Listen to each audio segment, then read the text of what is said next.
नमस्कार विद्यार्थी मित्र। आज हम कक्षा 8 विषय हिंदी इकाई 8 माँ कह एक कहानी भाग 2 देखेंगे, जिसके कवि है मैथिली शरण गुप्त। राष्ट्र कवि मैथिली शरण गुप्त का जन्म सन 1886 में हुआ था। गांव है चिरगांव, जिला झांसी, उत्तर प्रदेश में हुआ था। मैथिली शरण गुप्त के महाकाव्य साकेत है। इसके अतिरिक्त यशोधरा, पंचवटी, भारत भारती तथा जयन्द्रथ वध आदि इनकी मुख्य काव्य कृतियाँ हैं। मैथिली शरण गुप्त का मृत्यु सन 1964 में हुई। इस कविता में मारने वाले से बचाने वाला बड़ा होता है, यह उक्ति चरितार्थ हुई है। गौतम बुद्ध के जीवन से संवाद शैली की इस कविता में गौतम बुद्ध के बचपन की एक घटना का उल्लेख है, जिसमें उनका पुत्र राहुल माँ यशोधरा से राजकुमार सिद्धार्थ की उसी कहानी को दोहराने का आग्रह करता है, जिससे उपर्युक्त उक्ति परिभाषित हुई थी। तो विद्यार्थी मित्र, हम कहानी सुनेंगे। बाल दोस्तों, इस कविता में गौतम बुद्ध के जीवन का एक प्रसंग है।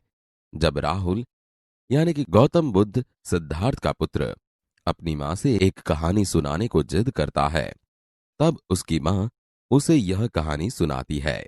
तो चलो हम भी इसे सुने और समझे। माँ कह एक कहानी।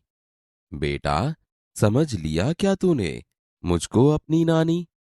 कहती है मुझसे यह चेटी, तू मेरी नानी की बेटी। कह माँ कह, लेटी ही लेटी, राजा था या रानी? माँ कह एक कहानी। माँ, तू मुझे एक कहानी सुनाओ। बेटा, क्या तूने मुझे अपनी नानी समझ लिया है? यह दासी ने मुझसे कहा है कि तू मेरी नानी की बेटी हो। माँ, तुम सोते सोते ही मुझे एक कहानी सुनाओ कि एक राजा था या एक रानी थी। तू है हठी, मान धन मेरे, सुन उपवन में बड़े सवेरे। तात भ्रमण करते थे तेरे, जहां सुरभि मनमानी। जहां सुरभि मनमानी? हाँ माँ, यही कहानी। तू बहुत जिद्दी है। तो सुन, एक दिन सुबह तेरे पिताजी बगीचे में घूम रहे थे। बगीचे में मनपसंद खुशबू फैली हुई थी। वहां मनपसंद खुशबू फैली हुई थी। हाँ माँ, अब तुम मुझे यही कहानी सुनाओ। वर्ण वर्ण के फूल खिले थे, झलमल कर हिमबिंदु झिले थे।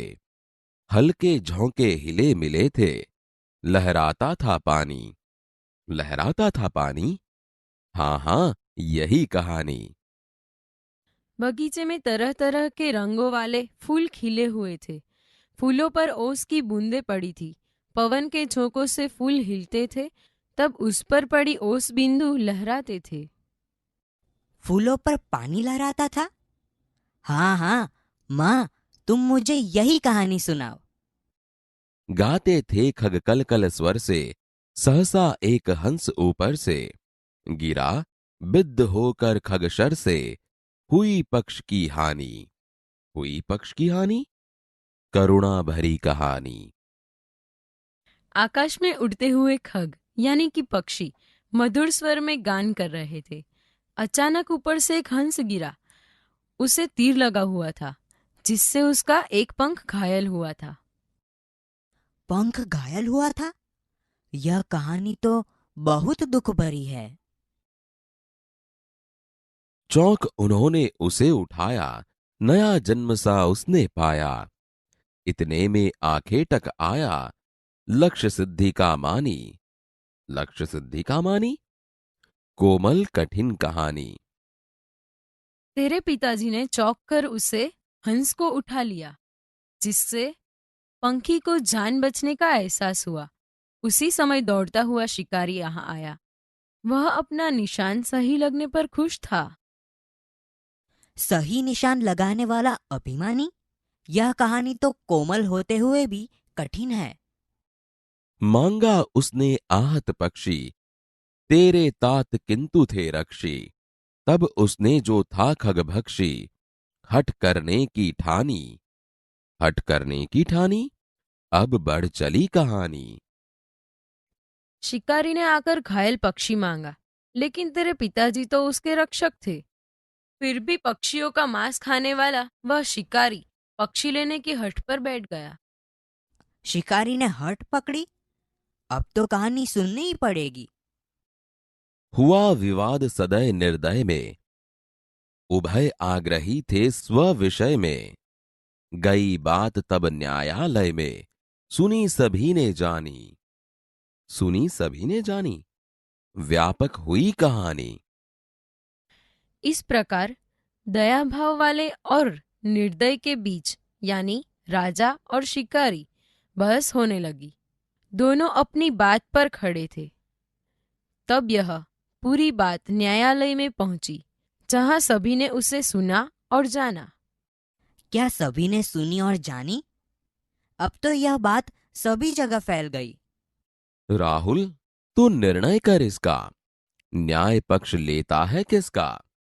कह दे निर्भय, जय हो जिसका। सुन लूं तेरी बानी। मां, मेरी क्या बानी? मैं सुन रहा कहानी। राहुल, अब तू ही निर्णय कर और बता कि न्याय किसका पक्ष लेता है। तू निर्भय होकर बता दे कि इसमें किसकी विजय है। मैं तेरी राय सुनना चाहती हूँ। माँ, मैं क्या राय सुनाऊं? मैं तो कहानी सुन रहा हूँ। कोई निरपराध को मारे, तो क्यों अन्य न उसे उबारे। रक्षक पर भक्षक को वारे, न्याय दया का दानी। न्याय दया का दानी, तूने सुनी कहानी। अगर कोई निर्दोष को मारता है तो दूसरा कोई उसे क्यों न बचाए।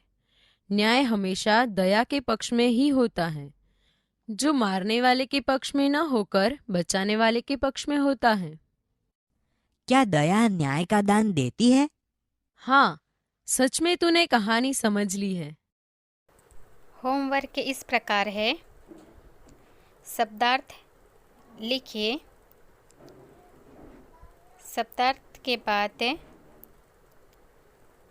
निम्नलिखित प्रश्नों के उत्तर एक वाक्य में लिखिए।